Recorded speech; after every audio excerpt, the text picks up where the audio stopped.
The white folks had. So from a wealth perspective, from a wealth accumulation perspective, we're worse off in 2018 than we were in 1910.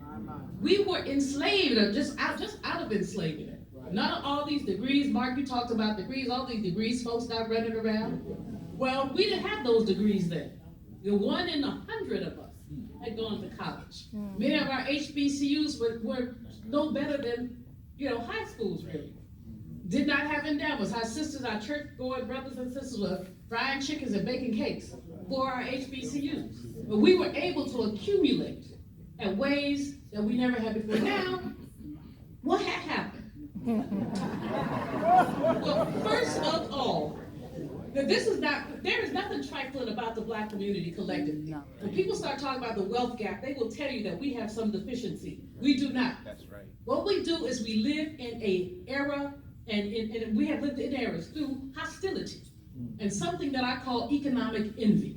When we get it, white folks want it. That's just how it goes. And so, in 1910, we had over 100 Black-owned banks.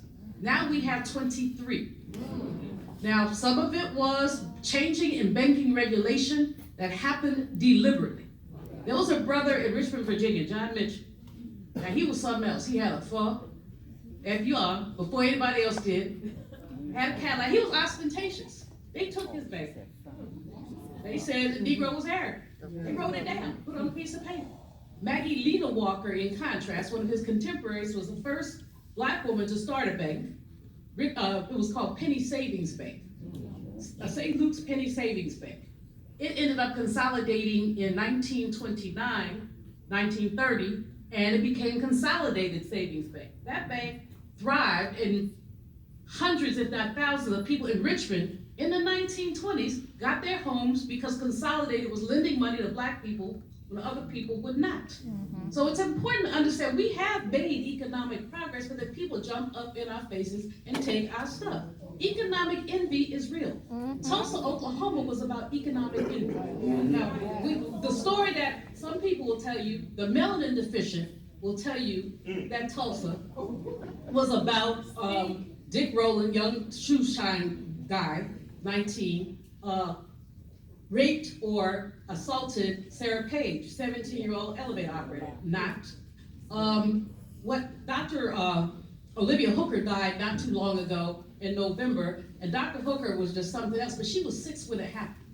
She remembers it. She remembers hiding under the table at her home, tablecloth hiding, she and her siblings. Watch the white people come in. Vivid memory of the folks who were so envious. Broke her mother's Caruso records, took an axe to the piano, burned her doll's clothes. Just evil, because Black people had too much. When the Oklahoma governor later asked for a commission to investigate this, remember, nobody went to jail. They have pictures of people. Black man, physician came out, his house, hands up, they shot him. They killed him.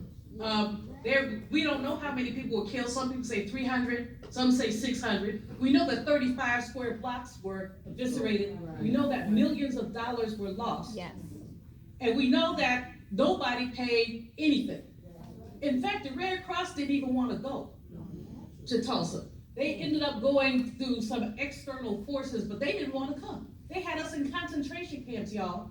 People who had, and Black women, the Black women of the rich area of Tulsa were very bougie Black women, one might say. They were not allowed to leave the reservation unless they would go do days work for white people. They were not allowed. I know you want me to stop. I'm going to take 2 more minutes. Let me say this, and I apologize because I always forget to do that. We want to give in this first round everybody just 3 to 4 minutes, because then we're going to come back. Because you're going to get time to get all the rest of it. Dr. Dennis had asked me to do the historical context, so she did excellent. Ashe, you keep talking. It takes a long time.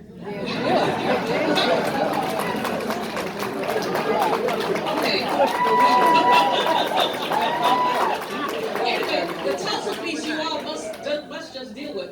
White folks have been stockpiling guns and waiting for an excuse. So then when the governor's commission came in, why did they have this? They said too many Negroes with too many, and they didn't say Negroes either.